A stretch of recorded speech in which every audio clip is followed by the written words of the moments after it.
महाभारत कथा अध्याय 11। दुखी होकर उन्हीं के विषय में बातें कर रहे थे कि वहाँ पर लोमस ऋषि पधारे। धर्मराज युधिष्ठिर ने उनका यथोचित आदर सत्कार करके उच्चासन प्रदान किया। लोमस ऋषि बोले, हे पांडवगण, आप लोग अर्जुन की चिंता छोड़ दीजिए। मैं अभी देवराज इंद्र की नगरी अमरावती से आ रहा हूँ। अर्जुन वहाँ पर सुखपूर्वक निवास कर रहे हैं। उन्होंने भगवान शिव एवं अन्य देवताओं की कृपा से दिव्य तथा अलौकिक अस्त्र शस्त्र तथा चित्रसेन से नृत्य संगीत कला की शिक्षा भी प्राप्त कर ली है। वे अब निवात और कवच नामक असुरों का वध करके ही यहाँ आएंगे। देवराज इंद्र ने आपके लिए यह संदेश भेजा है कि आप पांडवगण अब तीर्थ यात्रा करके अपने आत्मबल में वृद्धि करें। देवराज इंद्र के दिए गए संदेश के अनुसार युधिष्ठिर अपने भाइयों पुरोहित धौम्य, लोमस ऋषि आदि को साथ लेकर तीर्थ यात्रा के लिए चल पड़े। वे लोग नैमिषारण्य, कन्या तीर्थ, अश्व तीर्थ, गो तीर्थ आदि में दर्शन स्नान आदि करते हुए अगस्त्य ऋषि के आश्रम आ पहुँचे। लोमस ऋषि ने उस आश्रम की प्रशंसा करते हुए बताया, हे धर्मराज, यह अगस्त्य मुनि एवं उनकी धर्मात्मा पत्नी लोपामुद्रा की पवित्र तपस्थली है। एक बार अगस्त्य मुनि यहाँ घूमते हुए पहुँचे तो उन्होंने एक गड्ढे में अपने पूर्वजों को उल्टे लटकते देखा।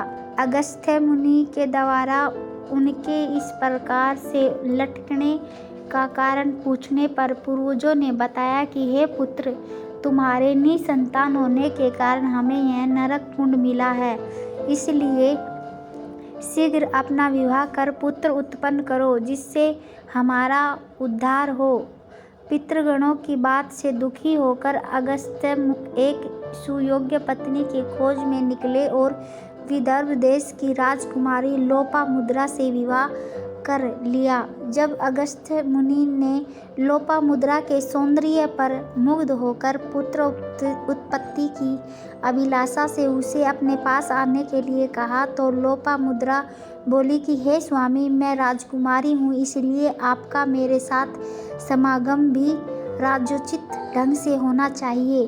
पहले आप धन की व्यवस्था करके मेरे और स्वयं के लिए सुंदर वस्त्र तथा स्वर्णाभूषण के लेकर आइए। अपनी पत्नी की वाणी से प्रभावित होकर अगस्त्य मुनि धन मांगने के लिए राजा सुतवा, वृगनसु तथा इक्ष्वाकु वंशी त्रसदृशु के पास गए, किंतु सभी राजाओं का कोष खाली होने के कारण उन राजाओं क्षमा प्रार्थना करते हुए अगस्त्य मुनि को धन देने में असमर्थता प्रकट कर दी। निराश होकर अगस्त्य मुनि इल्वल नामक दैत्य के पास पहुँचे। इल्वल दैत्य ने प्रसन्नता के साथ उन्हें मुँह मांगा धन प्रदान कर दिया। धन प्राप्त करके अगस्त्य मुनि ने अपनी पत्नी की इच्छा पूर्ति की और दृढ़स्यु नामक पुत्र उत्पन्न किया। कालांतर में यह तीर्थ स्थान अगस्त्येश्वरम के नाम से प्रसिद्ध हुआ। इसी तीर्थ स्थान में स्नान करके परशुराम ने अपना तेज पुनः प्राप्त किया था। इसलिए हे युधिष्ठिर, यहाँ स्नान करके आप दुर्योधन के द्वारा छीने गए अपने तेज को पुनः प्राप्त कीजिए। लोमस ऋषि के आदेशानुसार वहाँ स्नान पूजा आदि करके युधिष्ठिर ने लोमस ऋषि से पूछा, हे प्रभु, कृपया करके यह बताइए कि परशुराम निस्तेज कैसे हुए थे। लोमस ऋषि ने उत्तर दिया, धर्मराज दशरथ नंदन श्री राम जब शिव जी के धनुष को तोड़कर सीता जी से विवाह कर अपने पिता, भाइयों, बाराती गण आदि के साथ अयोध्या लौट रहे थे तो एक बड़े जोरों की आंधी आई जिससे वृक्ष पृथ्वी पर गिरने लगे। तभी राजा दशरथ की दृष्टि भृगुकुल के परशुराम पर पड़ी। उनकी वेशभूषा बड़ी भयंकर थी। तेजस्वी भूख पर बड़ी बड़ी जटाएं बिखरी हुई थी। नेत्रों में क्रोध की लालिमा थी, कंधे पर कठोर फरसा और हाथों में धनुष बाण थे। ऋषियों ने आगे बढ़कर उनका स्वागत किया और इस स्वागत को स्वीकार करके वे श्री रामचंद्र से बोले, दशरथ नंदन राम, हमें ज्ञात हुआ है कि तुम बड़े पराक्रमी हो और तुमने शिव जी के धनुष को तोड़ डाला है और उसे तोड़कर तुमने अपूर्व ख्याति प्राप्त की है। मैं तुम्हारे लिए एक अच्छा धनुष लेकर आया हूँ। यह धनुष साधारण नहीं है, जमदग्नि कुमार परशुराम का है। इस पर बाण चढ़ाकर तुम अपने शौर्य का परिचय दो।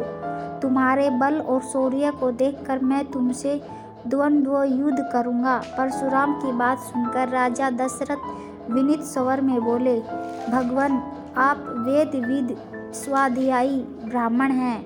क्षत्रियों का विनाश करके आप बहुत पहले ही अपने क्रोध का शमन कर चुके हैं। इसलिए हे ऋषिराज, आप इन बालकों को अभय दान दीजिए। किंतु परशुराम जी ने दशरथ की अनुनय विनय पर कोई ध्यान न देते हुए राम से कहा, राम, संभवतः तुम्हें ज्ञात नहीं होगा कि संसार में केवल 2 ही धनुष सर्वश्रेष्ठ माने जाते हैं। सारा संसार उनका सम्मान करता है। विश्वकर्मा ने उन्हें स्वयं अपने हाथों से बनाया था। उनमें से पिनाक नामक एक धनुष को देवताओं ने भगवान शिव को दिया था। इसी धनुष से भगवान शिव ने त्रिपुरासुर का वध किया था। तुमने उसी धनुष को तोड़ डाला है। दूसरा दिव्य धनुष मेरे हाथ में है। इसे देवताओं ने भगवान विष्णु को दिया था। यह भी पिनाक की भांति ही शक्तिशाली है। विष्णु ने भृगुवंशी ऋषिचिक मुनि को धरोहर के रूप में वह धनुष दे दिया। वंशानुवंश रूप से यह धनुष मुझे प्राप्त हुआ है।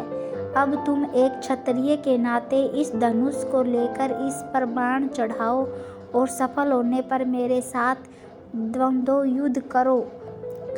परशुराम के द्वारा बार बार ललकारे जाने पर रामचंद्र बोले, हे भार्गव, मैं ब्राह्मण समझकर आपके सामने विशेष बोल नहीं रहा हूँ, किंतु आप मेरी इस विनशीलता को पराक्रमहीनता एवं कायरता समझकर मेरा तिरस्कार कर रहे हैं। लाइए, धनुष बाण मुझे दीजिए। यह कहकर उन्होंने झपटते हुए परशुराम के हाथ से धनुष बाण ले लिए। फिर धनुष पर बाण चढ़ाकर बोले, हे भृगुनंदन ब्राह्मण होने के कारण आप मेरे पूज्य हैं, इसलिए इस बाण को मैं आपके ऊपर नहीं छोड़ सकता। परंतु धनुष पर चढ़ाने के बाद यह बाण कभी निष्फल नहीं जाता। इसका कहीं न कहीं उपयोग करना ही पड़ता है। इसलिए इस बाण के द्वारा आपकी सर्वत्र शीघ्रता पूर्वक आने जाने की शक्ति को नष्ट किए देता हूँ। श्री राम की यह बात सुनकर शक्तिहीन से हुए परशुराम जी विनय पूर्वक कहने लगे, बाण छोड़ने से पूर्व मेरी एक बात सुन लीजिए। क्षत्रियों को नष्ट करके जब मैंने यह भूमि कश्यप जी को दान में दे दी थी, तो उन्होंने मुझसे कहा था कि अब तुम्हें पृथ्वी पर नहीं रहना चाहिए, क्योंकि तुमने पृथ्वी का दान कर दिया है। तभी से गुरुवर कश्यप जी की आज्ञा का पालन करता हुआ मैं कभी रात्रि में पृथ्वी पर निवास नहीं करता। अतः हे राम, कृपया करके मेरी गमन शक्ति को नष्ट मत करो। मैं मन के समान गति से महेंद्र पर्वत पर चला जाऊंगा, क्योंकि इस बाण का प्रयोग निष्फल नहीं जाता। इसलिए आप उन अनुपम लोकों को नष्ट कर दे जिन पर मैंने अपनी तपस्या से विजय प्राप्त की है। आपने जिस सरलता से इस धनुष पर बाण चढ़ा दिया है, उसे मुझे विश्वास हो गया कि आप मधु राक्षस का वध करने वाले साक्षात विष्णु हैं। परशुराम की प्रार्थना को स्वीकार करके राम ने बाण छोड़कर उनके द्वारा तपस्या के बल पर अर्जित किए गए समस्त पुण्य लोकों को नष्ट कर दिया और इससे परशुराम जी निस्तेज हो गए। फिर परशुराम जी तपस्या करने के लिए महेंद्र पर्वत पर चले गए।